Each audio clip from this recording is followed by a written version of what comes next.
On the line with us, our old buddy Phil Ittner, the veteran war correspondent based in Kyiv, Ukraine. He's traveling in the United States right now. Phil has a video blog over at YouTube. It's just plug his name in, Philip Ittner, Philipittner, and you will find it and subscribe to it. It's really an excellent product. His Twitter handle is Ittner Philip, Phil Ittner backward, Philip Ittner backwards. Phil, welcome back to the program. I'm reading that Russia is starting to experience really severe problems in Ukraine with soldiers mutinying. Are you seeing these same reports? We've been seeing reports of that nature for a while now. Certainly in the last, I would say, 2 months, it's been a trickle, but now we're starting to hear more and more, especially as the cluster munitions are coming online. The ATACMS long-range missile system that we have given to the Ukrainians is coming online. They're clearly very concerned about it in Crimea. We are hearing about, I don't want to over-exaggerate this, but to a certain extent, an exodus of people leaving Crimea. We're hearing reports from a heretofore unknown group of partisans, Ukrainian partisan fighters who are located and doing intelligence gathering and presumably subterfuge on the peninsula. And they are providing reports to the Ukrainian Central Command in Kiev that the Russians are moving their munitions, they are moving their locations to push them away from one another so that no one single ATACMS or other munition can take out a substantial amount of Russian men or materiel. So they're clearly concerned about Crimea coming under threat. We're hearing a lot of news that things are not going well for the Russians. So defections and people dropping their weapons and heading to the border would not be terribly surprising, but of course, obviously welcomed by the Ukrainians. Yeah, I get it. So we're here, America is in shock, 18 people killed in Maine, in Lewiston, Maine. How many people have been killed in Ukraine this week by Russian terror attacks? I mean, it's probably in the low hundreds, but it's something that happens every single day. I mean, I was just in touch with a journalist colleague, a Ukrainian journalist colleague who is in Kherson, which is, we are seeing the Ukrainians push to the left bank, the eastern side of the river, which is a really important strategic stronghold and a toehold. But she reports constantly 5 to 15 missile attacks in Kherson city itself.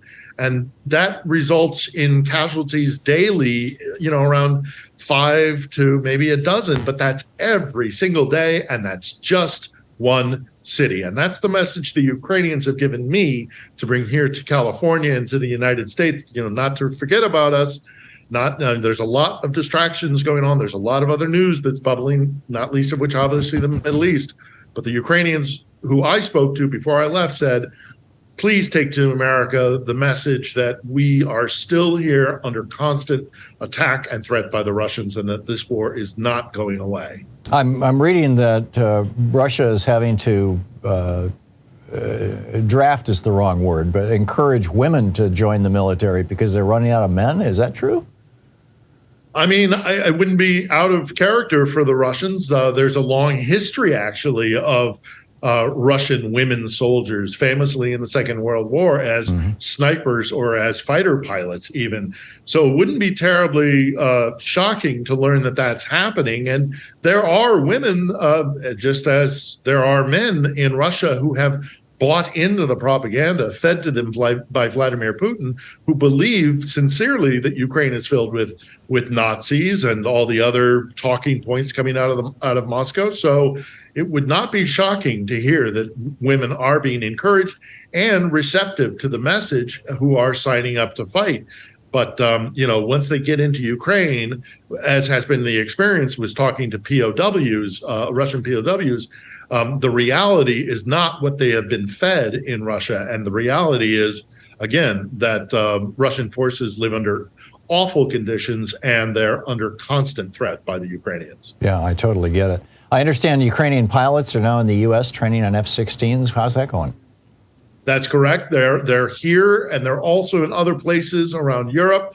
In Britain, they don't have a lot of F-16s to spare, but what they have is a very sophisticated simulation center in Britain. So we know that there are Ukrainian pilots there. We're going to see F-16s in Ukraine in the near to medium term. They probably won't be there before fall truly sets in kind of November into December, but they will be there, and it's a multi-use platform, and that F-16 is going to be really, it's expected to be quite effective because it can play a whole bunch of different roles. It can take out other air, platforms, Russian jets and bombers, who carry with them cruise missiles. So that'll be a very effective defense. But then they can also attack ground assets. So the F-16s, like the Abrams, which are the Abrams tank,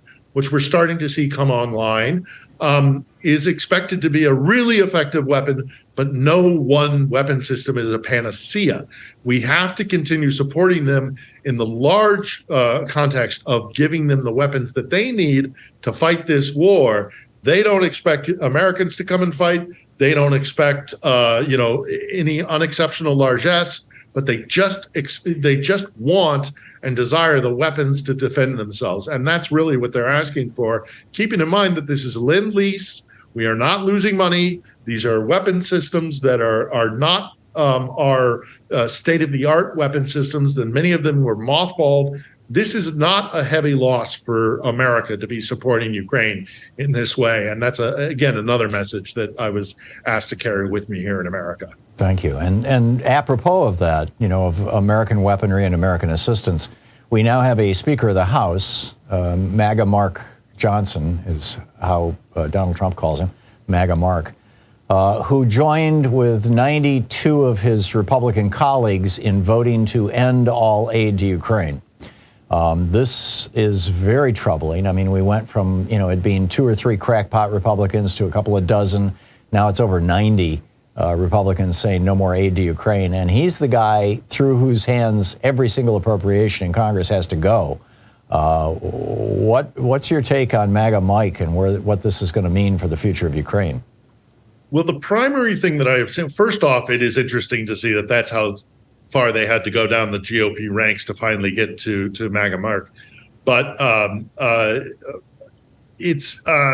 he has called for transparency. That's been his big thing, apparently. And again, I had to research him because I didn't know who this guy was. Right. He has requested transparency. And it's interesting to me to hear this coming from the GOP because I know firsthand that there have been a number of delegations that have been sent over, and the Ukrainians have never obstructed them. As a matter of fact, contrary to that, they have opened every single book. They have taken them to every single warehouse, anywhere they wanted to go, and check that the weapon systems that are being sent to Ukraine were being properly stored and used.